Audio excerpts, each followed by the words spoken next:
Assalamualaikum warahmatullahi wabarakatuh. Saya Nopal Fajar Mulyansyah dengan NIM 211104442 akan menjelaskan tentang maksud.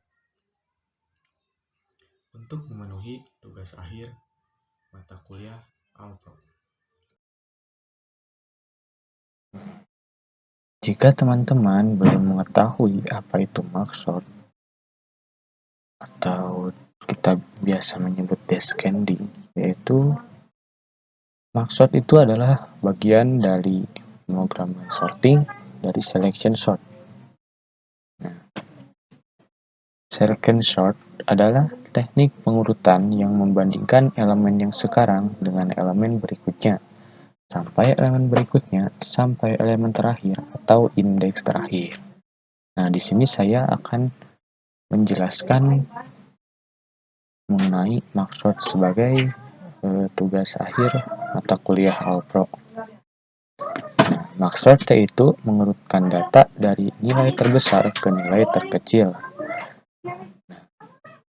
Di sini saya akan mencontohkan tentang algoritma dan implementasi program dari maksud dengan menggunakan bahasa C.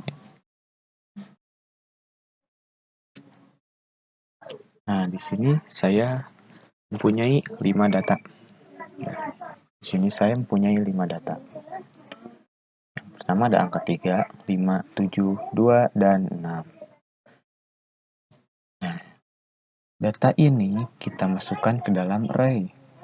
Array itu adalah pemrograman bahasa C yang berfungsi yaitu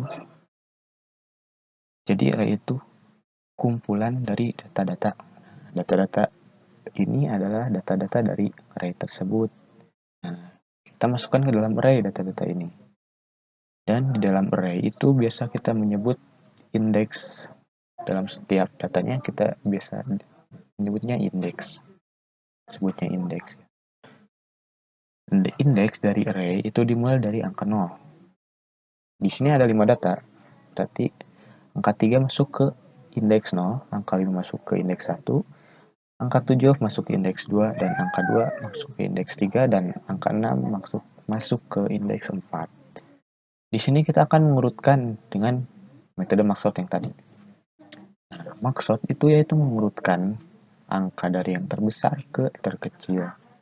Di sini kita mencari angka terbesar terlebih dahulu dengan metode yang dilakukan yaitu maksud.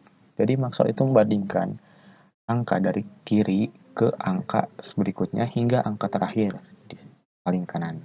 Karena kita akan mengurutkan dengan cara menurun dari kiri terbesar dan yang terkecil itu dari kanan. Nah, kita bandingkan terlebih dahulu. Apakah angka 5 lebih besar dari angka 3? Jawabannya ya, lebih besar angka 5. Nah, setelah itu kita bandingkan patokannya ke angka 5. Jadi angka 3 sudah tidak dibandingkan lagi karena lebih kecil dari angka 5. Nah, selanjutnya kita ke indeks 2. Apakah angka 7 lebih besar dari angka 5? Jawabannya ya. Nah, kita alihkan patokan kita ke angka 7 karena angka 5 itu lebih kecil dari angka 7. Dan selanjutnya yaitu kedua, apakah bisa dari angka 7? Jawabannya tidak. Nah, kita tetap patokan ke angka 7 karena angka 2 tidak lebih besar dari angka 7. Untuk selanjutnya yaitu itu kita bandingkan antara angka 7 dengan angka 6. Apakah 6 lebih besar dari 7? Jawabannya juga tidak. Nah, berarti di sini angka yang terbesar yaitu adalah angka 7. Nah, di sini kita lihat angka paling besar itu adalah angka 7. Kita sudah selesai dengan tahap yang pertama. Kita akan mengurutkan dengan tahap yang kedua. Nah, kita kedua, di sini dari angka 5 dan 3. Apakah 3 lebih besar dari angka 5? Jawabannya tidak.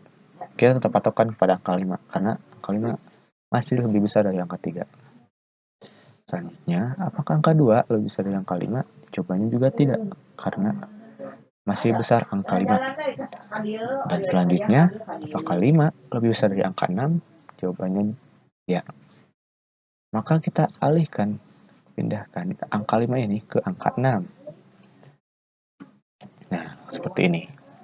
Kita sudah selesai dengan yang kedua. Kita tahap yang ketiga. Dengan membandingkan indeks kedua. Ya, di sini angka 3. Apakah 2 lebih besar dari angka 3? Jawabannya tidak. Kita tetap patokan kepada angka 3 seperti yang tadi. Dan kemudian apakah angka 5 lebih besar dari angka 3? Jawabannya ya. Maka tidak ada lagi angka yang kita bandingkan, maka berarti kita pindahkan angka 5 ini ke angka 3. Nah, akan jadi seperti ini. Nah, untuk selanjutnya ada dua lagi yang belum diurutkan. Apakah 3 lebih besar dari angka 2? Jawabannya ya. Dan tidak ada lagi angka berikutnya, maka seperti ini ya. Dan kita tinggal angka 2 yang belum diurutkan. Karena tidak ada lagi angka, maka angka 2 paling akhir. Begitu mungkin metode dari maksud ini. Selanjutnya saya akan mengimplementasikan angka ini dengan program sorting dengan menggunakan bahasa C. Di sini saya akan mengimplementasikan dari algoritma maksud tadi dengan menggunakan bahasa C, menggunakan aplikasi Dev C++. Di sini saya menggunakan header include IOStream dan include IOManip. Include IOStream ini berfungsi sebagai input untuk input dan output. Contohnya yaitu cout dan cin. Dan untuk include IOManip itu berfungsi untuk setW di sini. Di sini setW di sini yaitu fungsi untuk jarak antar angka atau nilai yang kita inputkan. Jadi 3 di sini itu jarak 3 spasi. Nah, untuk selanjutnya yaitu ada using namespace std.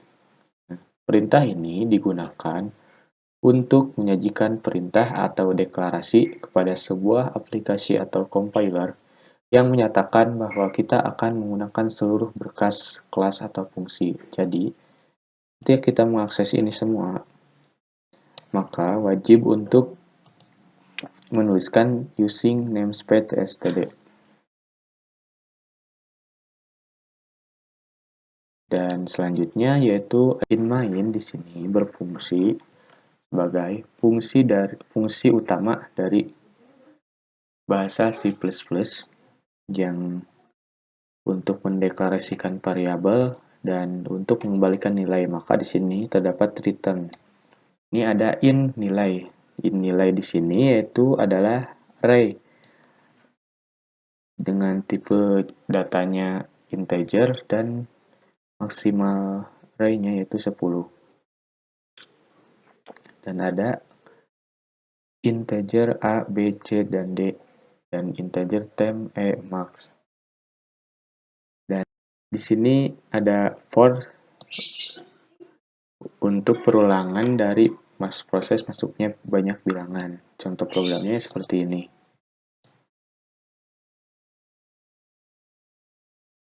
Nah, jika kita masukkan banyaknya bilangan, misal banyak bilangan 3, indeks ke nolnya yaitu 2, indeks pertamanya 1, dan indeks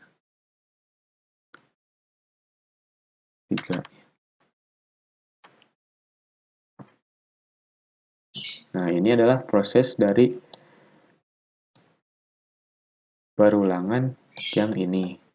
Hasil dari codingan ini yaitu seperti ini, data sebelum diurut. Dan di sini proses pengurutan itu hasilnya akan seperti ini dengan menggunakan for yang tadi. Dan Hasil akhirnya dari data setelah diurut itu akan seperti ini. Sekian dari saya. Mohon maaf bila ada kesalahan. Assalamualaikum warahmatullahi wabarakatuh.